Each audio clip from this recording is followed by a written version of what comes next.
My sunglasses took my soccer ball. Here, catch. How are you? Been better. How about you? Not bad. Good to hear. Goodbye. Goodbye.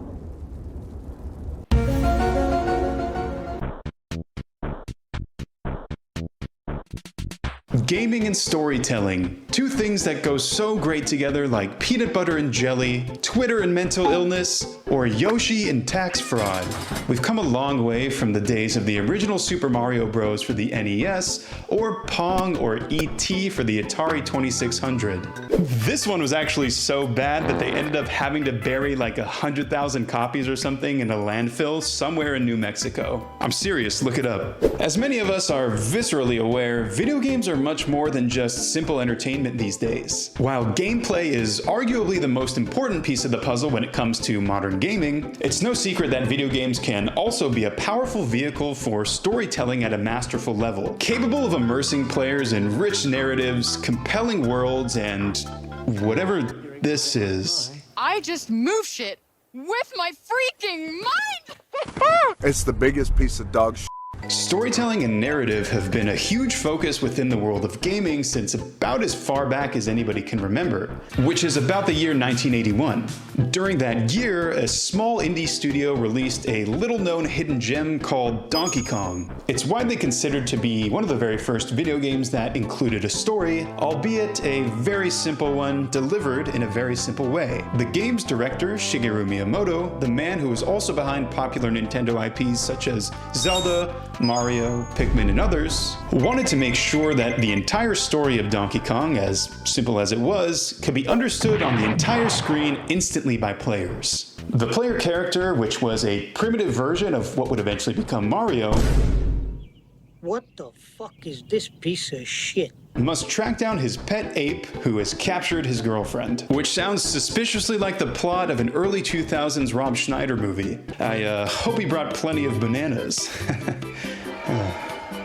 Donkey Kong used primitive cutscenes at the beginning of the game to show the ape escaping. Every time the player completes a stage and moves on to a new one, the game shows Donkey Kong grabbing his kidnapped victim and moving up to a higher level. All capped off with the main dialogue of the game, which is a speech bubble with the word help written in it. As simple as Donkey Kong was, it paved the way for future games and laid down the groundwork for others to build on. Nowadays, we have plenty of games to talk about when it comes to good storytelling or interesting narratives, and there's no shortage of examples to lean on. Everybody loves a good story, and a good narrative can benefit a game in so many different ways. Whether it's through increasing the immersion that the player feels while playing, increasing the emotional connection, or just being intellectually stimulating and interesting. We love a good story in a game around here. Quick personal shout out because I know you're all just dying to know. Here's a couple of my favorite games that I've played recently that I felt had really good stories that I enjoyed. Now, when I mention stories in video games, what pops into your head? Is it dialogue boxes? Is it cutscenes? Is it scrolling through a wiki page like a cracked out chimpanzee at 2 in the morning hopped up on stimulants and caffeine? Direct methods like cutscenes, cinematics, and lengthy character dialogue are some of the more direct and usual ways that narrative and story are presented in games. But what if I told you that it wasn't the only way? You probably already knew that, but I needed a hook for this part of the video, so keep watching, or else.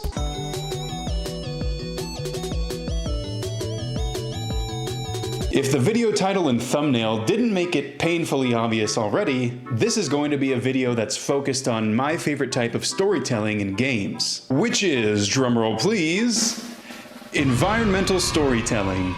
This method of storytelling has been a big focus and a topic of discussion within the gaming sphere over the past couple of years or so, especially with games like Elden Ring coming to the forefront and gaining such mainstream popularity.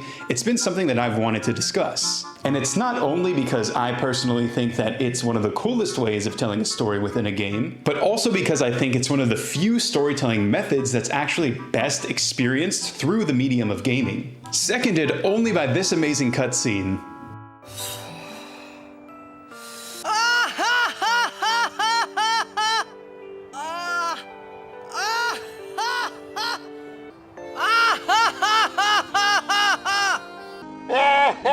I don't know about you guys, but one of the things that I really value in a game is how well it's able to give me that coveted feeling of immersion.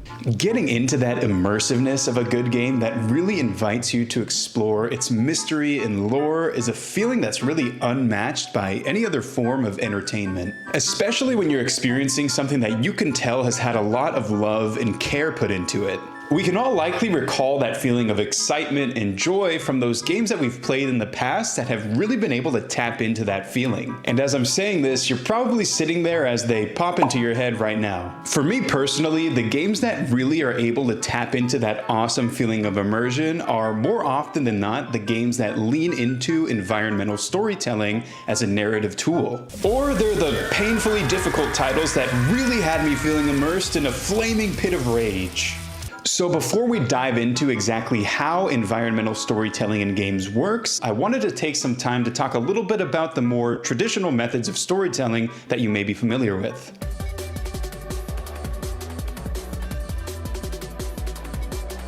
In the realm of video games, storytelling has long relied on conventional techniques such as cutscenes and dialogue to convey things like plot points, character development, and world building. If you've picked up a video game at some point in your life, you're likely very aware of the use of cutscenes. You may also be aware of the fact that there are some truly evil people out there that like to make certain cutscenes non-skippable. For the three of you watching right now who may need a quick refresher, cutscenes, or cinematic sequences, are scripted events that temporarily take control away from the player to advance the story, oftentimes in a linear fashion. They definitely have their place in video game storytelling, and while there are plenty of examples of well done and good cutscenes in different games, at its core, it's a passive watching experience for the player that doesn't really lean into the interactive nature of video games as a medium. The use of cutscenes is super important for some games as they serve as key moments to actually push the narrative forward, all the while allowing developers to introduce new characters, explain important moments, or create dramatic tension. But like I mentioned earlier, since they're sort of just little movies inside of a game, it's not really a method of story delivery that takes advantage of the interactive medium of playing the game, or an area where gaming particularly shines versus other forms of media like TV or film. That is, of course, unless we're talking about this piece of cinematic brilliance. Can you help me? Hey, what's wrong? I'm scared. Me? Well, wait, I won't do anything. Really? In-game dialogue, on the other hand, provides a method for characters to communicate in a longer form, often text-based, between each other and with the player. Text-based dialogue usually offers deeper insights into backgrounds, motivations, and personalities. This type of conversation-based dialogue is scripted and is often used to provide exposition, to explore character relationships, and to provide deeper meaning to certain plot points through reading. What the f? Okay, so full disclosure, I actually like dialogue in games, but only when it's done well and provides me with additional information that I couldn't have gotten otherwise to flesh out the world or the characters more. But honestly, most of the time, especially after a long 30-hour day of working the hydraulic forklift drill in the uranium mines, I just want to come home and experience an expansive digital world and not read a novel before I can just go back to playing the game. As common as conventional storytelling methods like cutscenes and dialogue are in the world of gaming, they do have some limitations. This is the part of the video where I shit on the other methods of storytelling and then tell you why environmental storytelling is good, okay? For example, cutscenes and dialogue can sometimes feel disjointed from the game's world, interrupting the flow of the gameplay and breaking the immersion that the player may be feeling. Cutscenes in particular often disrupt the player's sense of agency by temporarily removing control and forcing a passive watching experience. This can create a disconnect from the player in the game world, which totally undermines the autonomy and control of the gaming experience in general. One of my pet peeves is when I go and discover something cool, like a new interesting area or a cool boss or character, and then I have to go and sit through a cutscene until I can get back to actually playing and checking that thing out. Let me in! Let me in! So fucking stupid. Similar to cutscenes, dialogue-driven storytelling may rely a little bit too much on exposition, spoon-feeding players information rather than allowing them to discover and interpret the world for themselves, and diminishes the sense of discovery and exploration that makes gaming so compelling in the first place. Especially if you're like me and you hit your breaking point reading giant walls of text way too fast and you just sit there spamming the A button to try to get through it. Then a couple hours later, you have no idea what the hell's going on. Where the fuck am I? Who the fuck are you? I'm not reading all that. The main issue with traditional storytelling methods in gaming is that they struggle to fully utilize the interactive nature of video games to fully immerse the player within the narrative. And I think this is the key distinction here. Video games, by their nature, are an interactive form of media. It's really the main thing that separates them from other forms of entertainment or media like TV, movies, or gambling your entire life savings away on show dog competitions. Come on. Come on. Oh, damn it! Luckily, as gaming continues to evolve, it's become much more common for developers to explore alternative storytelling techniques, like environmental storytelling, to create more dynamic and immersive gaming experiences.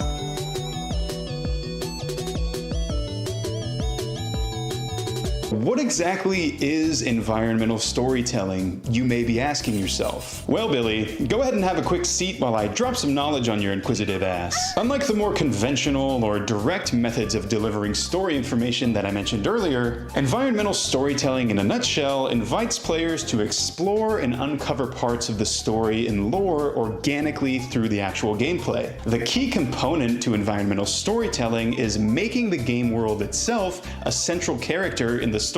The game's world, its surroundings, and the elements within it are able to convey information about the story or lore without explicit exposition. Environmental storytelling invites players to uncover the story through exploration and observation. Interacting with the game world yields the reward of a deeper context and understanding that feels way more rewarding than being passively spoon-fed information. Plus, it just encourages you to check shit out more. Some of my favorite games with great examples of environmental storytelling would be things like The Ruined Kingdom of Hollow Nest in Hollow Knight, and how it's filled with dilapidated structures, intricate backgrounds, and subtle visual cues that hint to the player the tragic history about the kingdom. The layout of areas like the City of Tears, with its crumbling architecture and flooded streets, tells the story of a once great civilization now in decline. The Colossi, that's a word, I had to look it up too, in Shadow of the Colossus tell a story through their design and behavior, each one a relic of a bygone era and a testament to the forbidden rituals that brought them into existence. Things like the divine beasts from Breath of the Wild that both serve as visual landmarks and also tell the story of Hyrule's struggle against the Calamity Ganon, with each one holding scars from past battles that show clues about their previous purpose. Or how Bloodborne's world of Yharnam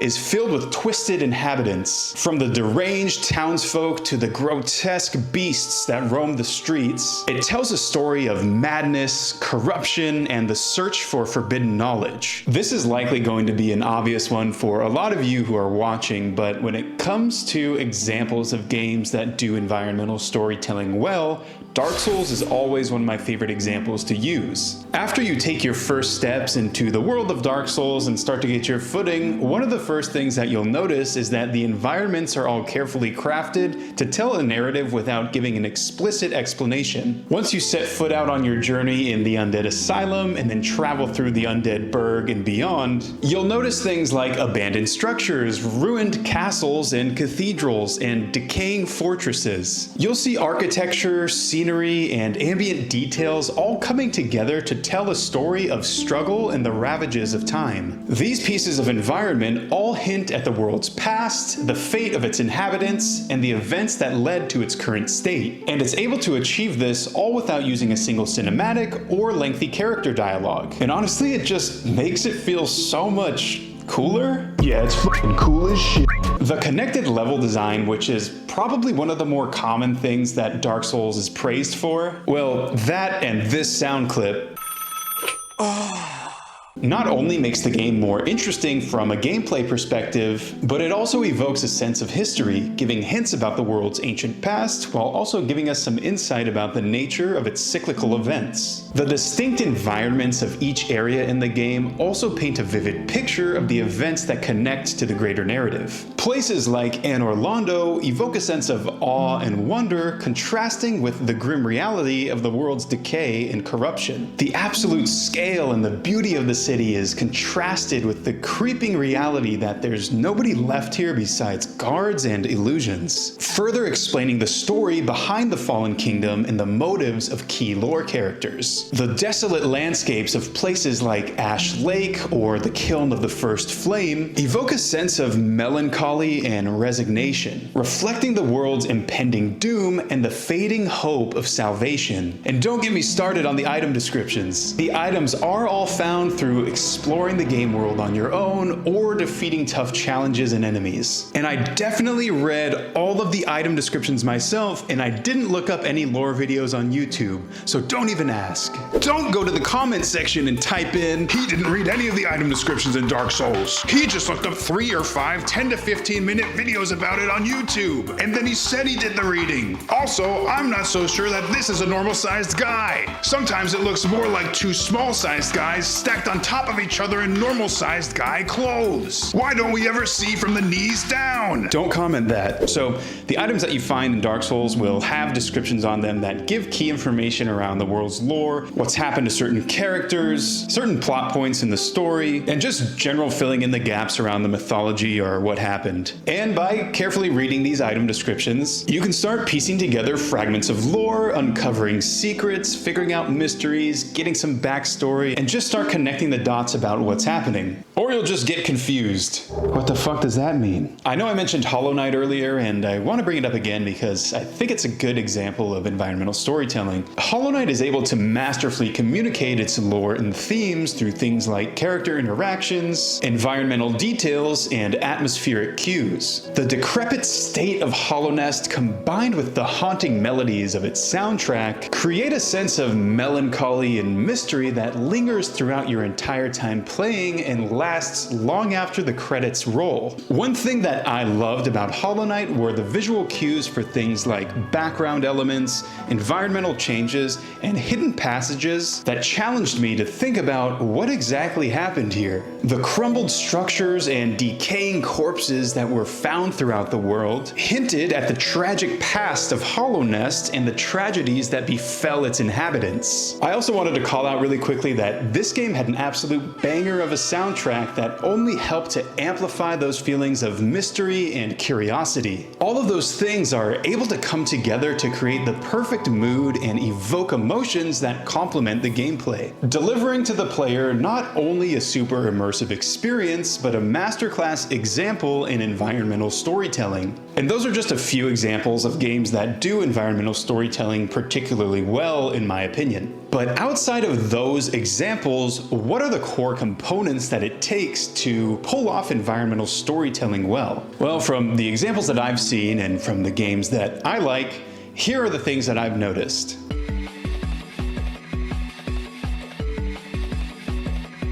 Here's the first one, and I think it's pretty obvious, but it's creating a rich and detailed world, or attention to detail for short. Attention to detail is crucial in creating an immersive and rich game world and doing environmental storytelling the right way. If a game wants to excel in this area, they're going to need to be sure to include things like unique landmarks, interesting architecture, and atmospheric details that reflect the game world's history and lore and make the player curious. Let's be honest, nobody wants to run around in a generic or boring or empty world, and those games that are able to take environmental storytelling to the next level are those that take place in interesting digital environments. Taking care when designing the bigger features of the game world, but also paying attention to the details to further drive that feeling of curiosity from the player. Number 2, another obvious one I think, is using visual cues and environmental details to convey narrative information to the player without a need for explicit explanation. We've all heard that old saying, show show, don't tell, and that applies perfectly here. Letting players discover the story, the narrative, the lore, whatever it may be on their own through exploration, discovery, and curiosity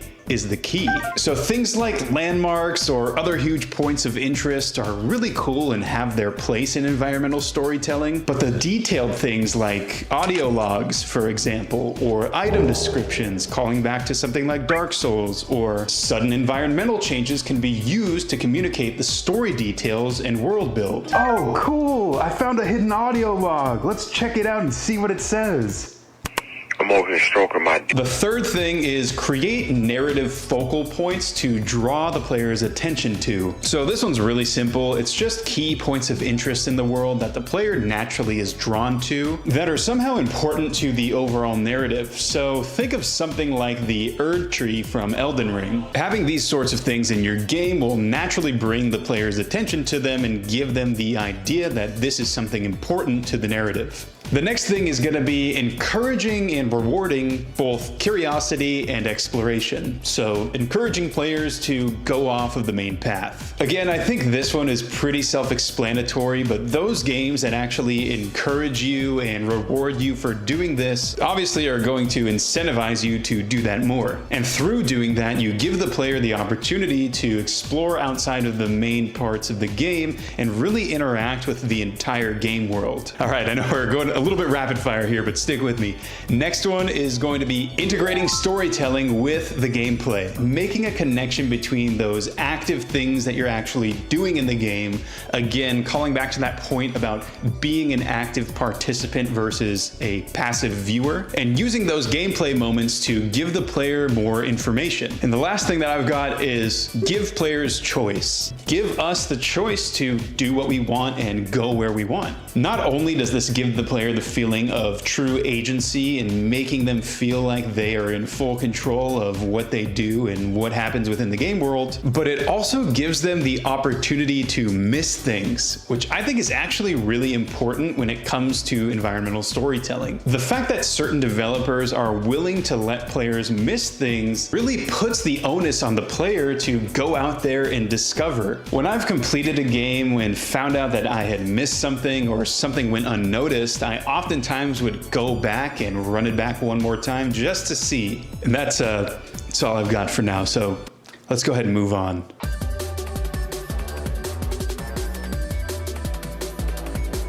So like I mentioned earlier, and if it's not painfully obvious already by this video, environmental storytelling is my personal favorite type of narrative delivery and storytelling method in gaming. The main reason why I find it more interesting than traditional storytelling methods in video games is mainly due to the fact that it doesn't necessarily spoon feed information to the player. Instead, it lets them connect the dots for themselves and encourages them to interact with and think about the details of the game world just a little bit more. Also, it often leads to more interesting discussions within those games' communities and can break off into lore theories or other types of interesting content, which I personally love. I also appreciate the unique feeling of immersion that can only be done with environmental storytelling and the way that it embraces player agency. I don't know about you guys watching, but I can say for certain that the games that have used environmental storytelling are more often to leave a stronger impression on me. The experiences that I've had with those types of games tend to stick with me longer, and they're more likely to keep me engaged with the game, whether it's through talking about it online or diving into it one more time for another playthrough or